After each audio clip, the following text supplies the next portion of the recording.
عالم کے دل پر کیا کیا گزر گئی ہے. یہ جنازہ جو واپس آیا تھا, یہ جنازہ یوں ہی واپس نہ آیا تھا.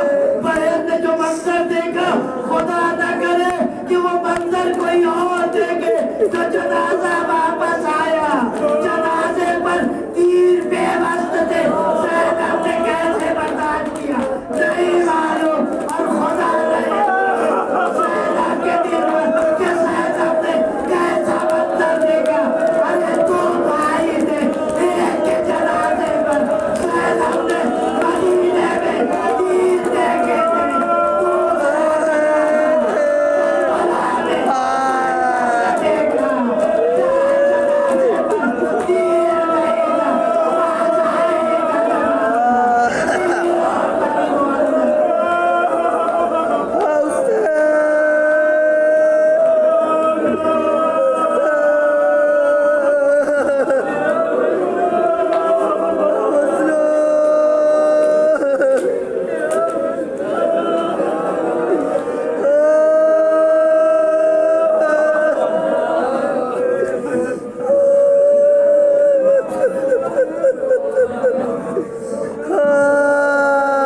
Ah